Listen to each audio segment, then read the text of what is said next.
sasa, but you believer.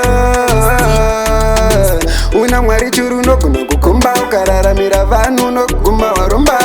Vamwe vako iwe vakaenda se, ko iwewe wakasara ne. Vamwe vako vane mari se, ko iwewe uri rombese. Upenyu hwevanhu haufanane, zvigunwe zvamaoko namakumbo hazifanane. Mwana chipo chinobva kuna Mwari, anouya nenguva yaMwari. Kana mari inobva kuna Mwari, chaiwana nenguva yaMwari. Kuchikwa hakuunze mwana Zion, mari unogona kuitsvaga futi iwo kaishaya.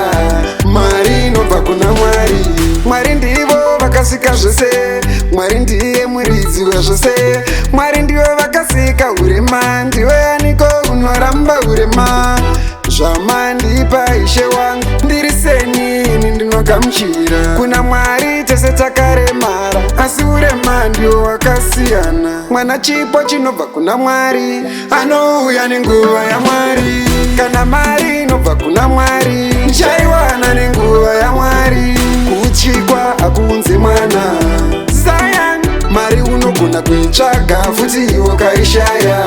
Mari inobva kuna Mwari. Una Mwari churu unogona kukomba ukararamira vanhu noguma warumba. Vamwe vako iwe vakaenda se, ko iwewe wakasara ne. Vamwe vako vane mari se, ko iwewe uri rombese. Upenyu hwevanhu haufanane, zvigunwe zvamaoko namakumbo hazifanane. Mwana chipo chinobva kuna Mwari, anouya nenguva yaMwari. Kana mari inobva kuna Mwari, chaiwana nenguva yaMwari. Kuchikwa hakuunze mwana Zion, mari unogona kuitsvaga futi iwo kaishaya. Mari inobva kuna Mwari.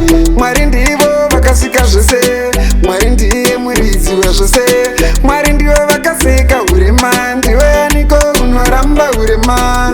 Zvamandipa Ishe wangu ndiri seni, ini ndinogamuchira. Kuna Mwari tese takaremara, asi urema ndio wakasiyana. Mwana chipo chinobva kuna Mwari, anouya nenguva yaMwari. Kana mari inobva kuna Mwari, chaiwana nenguva yaMwari. Kuchikwa hakuunze mwana Zion, mari unogona kuitsvaga futi iwo kaishaya. Mari inobva kuna Mwari. DDR.